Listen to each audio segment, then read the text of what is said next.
যে আমরা যে নতুন বাংলাদেশ অথবা যে পরিবেশ আমরা আজকে দেখতে পাচ্ছি, সবাই মুক্তভাবে কথা বলার সুযোগ পাচ্ছে, এটি কিন্তু আমাদের তরুণ প্রজন্মের অবদান। বিশেষ করে জুলাই যোদ্ধারা তাদের ত্যাগের মাধ্যমে এক নতুন বাংলাদেশ আমাদেরকে এনে দিয়েছে।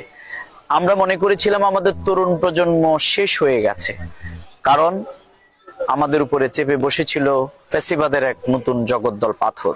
কিন্তু না, আবু সাইদ এবং মুগ্ধরা সেটিকে জীবন দেওয়ার মাধ্যমে সরিয়ে দিয়ে এক নতুন বাংলাদেশ আবিষ্কার করেছে। সেই বাংলাদেশে আমাদের এবারের পরিকল্পনা নতুন ভোটার, নতুন প্রজন্মের জন্য একটি বাংলাদেশ আবিষ্কার করা, একটি নতুন পরিবেশ তৈরি করে দেয়া। সেই পরিকল্পনার অংশ হিসেবে লক্ষ্মীপুরে আমরা আইটি পার্ক সিটি আমরা গড়ে তুলতে চাই। সেই পার্কের মধ্যে আমরা যাতে তরুণ প্রজন্ম এখানে ওপেন ইন্টারনেট, তাদের জন্য অ্যাভেলেবেল ইন্টারনেট থাকবে এবং তারা এখানে বসেই, এই পার্কে বসেই তারা ফিন্যান্সিং এবং আউটসোর্সিং এর মাধ্যমে এই তরুণ প্রজন্ম যাতে আমাদের রেমিটেন্স যোদ্ধা হিসাবে অর্থনীতিকে তারা এগিয়ে নিতে পারে। সেই পার্কের মধ্যে সেই হাইরেজ ইন্টারনেট থাকবে।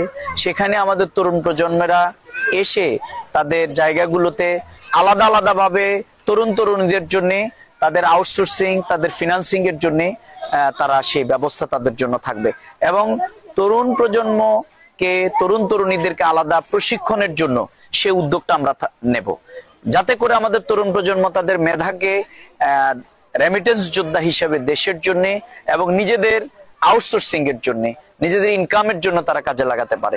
এখানে আমাদের তরুণ প্রজন্ম যাতে করে সেই ফেসবুক অথবা সোশ্যাল মিডিয়ার মধ্যে পড়ে না থেকে তাদের মেধাকে জুলাই আন্দোলনে যেরকম ফ্যাসিবাদ মুক্ত বাংলাদেশ গড়বার জন্য তারা অবদান রেখেছে, আগামী দিনে রেমিটেন্স নিয়ে আসার ক্ষেত্রে তাদের মেধা, তাদের সাইবার সিকিউরিটি সহ আমাদের যতগুলো আমাদের ইন্টারনেট বেস যত ওয়ার্ক আছে সেগুলোকে কাজে লাগাবার জন্য আমাদের এই আইটি সিটি যাতে গুরুত্বপূর্ণ ভূমিকা রাখতে পারে, সে আয়োজনটাই আমরা একটি নতুন আইটি সিটি তৈরি করার মাধ্যমে ইন্টারনেট ফ্যাসিলিটিস এবং তারা যাতে এখানে বসে সব সুবিধাগুলো পেতে পারে সেই ব্যবস্থা আগামী দিনে আমাদের পরিকল্পনায় রয়েছে।